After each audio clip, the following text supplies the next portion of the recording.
Bonsoir, nous commençons par ce drame qui avait alimenté bon nombre de conversations et surtout enquête sur enquête, celui de la petite fille des Tarterets qui en juin dernier avait été blessée lors d'émeutes entre la police et des jeunes de la cité.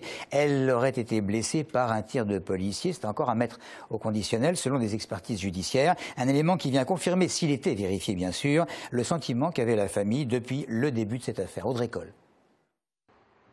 C'est un nouvel élément qui va peut-être permettre à la famille Gimaud d'avancer. Selon des expertises judiciaires rendues en juillet dernier, le projectile qui a blessé la petite fille au Tarteret proviendrait bien d'un tir policier. Le 5 juin 2011, des échauffourées éclatent dans la cité des Tarterets entre des jeunes et la police. Au cœur de ces émeutes, Daranka, alors âgée de 9 ans, se retrouve piégée. La petite fille s'effondre après avoir reçu un projectile au niveau de la tempe.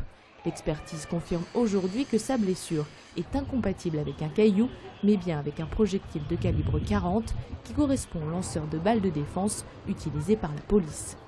Cette expertise vient confirmer les dires de la famille, persuadée depuis le départ que la petite avait été blessée par la police et non les émeutiers. Ce que cherche avant tout la famille Daranka, c'est de savoir ce qu'il s'est passé ce jour-là. Et effectivement, il ne s'agit pas de déposer plainte puisque il y a une instruction en cours, mais peut-être il s'agirait de réinterroger à la lumière de cette expertise les policiers qui ont fait usage de ce type d'armes pour effectivement entendre à nouveau leur déposition. Cette hypothèse avait toujours été réfutée par la direction départementale de la sécurité publique de l'Essonne qui a refusé aujourd'hui de s'exprimer. Quant à Daranka, qui avait passé plusieurs jours dans le coma, elle n'a pas retrouvé toute sa mobilité ni ses facultés et est suivie dans une école spécialisée. Le chômage en hausse au niveau national, mais point positif en Ile-de-France, notre département est le seul à voir son nombre de demandeurs d'emploi diminuer de 0,3% exactement. Cependant, sur un an, le chômage en Essonne a néanmoins fait un bond de 7%. À l'Assemblée nationale, en résumé, la gauche vote pour, alors que l'UMP et les centristes votent contre. Je veux parler du projet de loi Duflot. La fin de l'année sonnera donc la fin de la loi Cellier, ce dispositif qui a été mis en place il y a 5 ans et qui permettait d'inciter les acheteurs à investir dans le neuf en échange d'avantages fiscaux, considérés comme trop avantageux et accessibles à un trop grand nombre de bénéficiaires. Il va donc être supprimé. Les objectifs de la nouvelle loi sont clairs. Construire 40 000 logements par an, proposer des loyers qui devront systématiquement être inférieurs de 20% au prix du marché. Un bon moyen, probablement, de relancer les transactions immobilières, notamment sur le département. Sur notre secteur, donc, qui est très proche de Paris, plutôt Massy, Palaiseau et Villebon, beaucoup de création de logements, beaucoup de demandes de logements locatifs, des montants de loyer très chers, surtout les conditions qui sont demandées aux locataires sont assez compliquées. Donc ça va favoriser le marché locatif, ça va venir en pleine concurrence avec des logements neufs qui ont été construits sur le secteur. Donc on va avoir une accession à la location pour des revenus modestes et des ménages plus modestes, de pouvoir vivre dans des zones urbaines proches, comme dans le secteur proche de Paris. Précision recueillie par Amélie Patéron. Ils sont essonniens, se trouvent actuellement en Grèce. Je veux parler du maire de Courcouronnes, Stéphane Baudet, mais également du maire de Brunois, Laurent Béteille, celui de Beaune, Jean Bernard, et sans oublier Sophie Rigaud, première adjointe à Saint-Michel-sur-Orge. C'est à l'initiative de l'Association des maires d'Île-de-France qu'ils ont rejoint d'autres personnalités politiques pour parler évidemment crise, économie, réforme et énergie et déchets renouvelables. De nouveaux affaissements, peut-être à craindre dans une rue de Longjumeau. Je ne trouvais plus le nom de la rue. Pour l'instant, difficile de connaître les causes de la fragilité du sous-sol de cette artère qui connaît un trafic assez important. Pierre Opitz.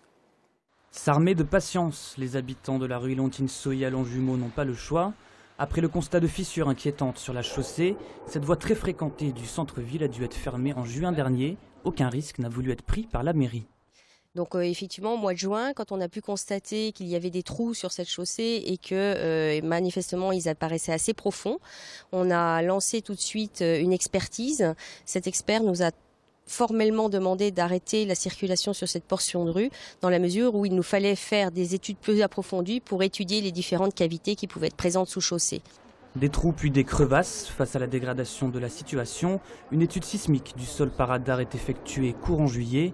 Une cartographie approfondie qui révèle la présence de failles et cavités de plusieurs mètres. Un plan d'action est alors tout de suite lancé. Réaliser les travaux dans la contrainte des marchés publics, ça veut dire que l'appel d'offres nécessite un certain temps et concrètement, aujourd'hui, on envisage de commencer les travaux vers la fin du premier trimestre 2013 avec des travaux qui pourraient durer de 8 à 10 mois. Si les riverains ont reçu des macarons leur donnant des priorités, les habitués du passage devront eux conserver leurs habitudes des derniers mois. Un seul credo, compréhension, sécurité et patience.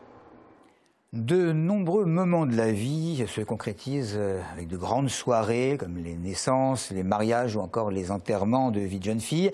À Étréchy, une ferme s'est spécialisée dans l'organisation de ces événements et à Igny, une jeune entrepreneuse ou entrepreneur vous propose ses services pour les mêmes soirées mais également pour d'autres plus atypiques comme la divorce party.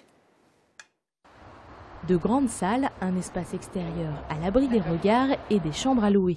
La ferme de Vintué, un lieu historique et une entreprise familiale, s'est spécialisée dans l'organisation de réceptions et location de salles, un endroit idéal pour organiser son mariage en Essonne. Surtout qu'ici, on s'occupe de tout, depuis les petits fours jusqu'à la location d'un DJ. On a souvent des salles qui soit proposent toute une liste de prestataires qui n'avancent pas beaucoup les mariés, soit qui imposent des prestations. Nous, on a essayé de trouver un juste milieu en disant on va vous proposer des prestataires, mais par contre, on va leur laisser la possibilité de faire appel aux prestataires qui leur conviennent. Autre ville, autre ambiance, si Aurélie organise toutes sortes d'événements, elle a décidé de se lancer également dans la divorce party, un concept venu des États-Unis. Lorsque les statistiques montrent que 44% des mariages se terminent par une séparation, Aurélie a décidé d'en faire un événement festif. Une fois que le divorce est prononcé, une fois que tout est mis en place, là, on sent vraiment que le client, que l'intéressé a envie de passer à quelque chose d'autre, de vraiment enterrer sa vie passée et de rebondir sur quelque chose de nouveau. À chaque occasion de la vie, une fête peut s'organiser. Ces entreprises surfent sur ce constat. Depuis le baptême jusqu'aux funérailles, la vie est ponctuée de grands événements. Maintenant, à chacun choisir son organisation et la soirée qui lui correspond. Un dodo difficile, sachez que 10% des Français prennent quelque chose pour dormir, que ce soit des médicaments ou des potions. Les médecins sont priés de prescrire moins de médicaments à leurs patients. Voici quelques avis essonniens. Tu es obligé de prendre tous les jours après, pour dormir. Et si tu attends un peu, tu vas dormir, tu mets ta tête, tu passes en 2 secondes, tu vas dormir après. Ça peut être bien comme ça peut être dangereux pour une personne, parce qu'il y a des personnes qui peuvent en prendre plus que la dose prescrite, donc ça peut être mortel. Mais c'est vrai que ça peut aider certaines personnes à trouver le sommeil. Pas de tisane, rien. Un verre d'eau avant de me coucher et c'est terminé. Déjà, je suis pas trop pour les médicaments, tout ça. Et ça agit peut-être sur la partie, mais après ça fait du mal sur une autre partie. Non. Pour moi, personnellement, prendre des somnifères, c'est se droguer, quoi. À la fin, la personne devient comme une droguée. C'est pas normal.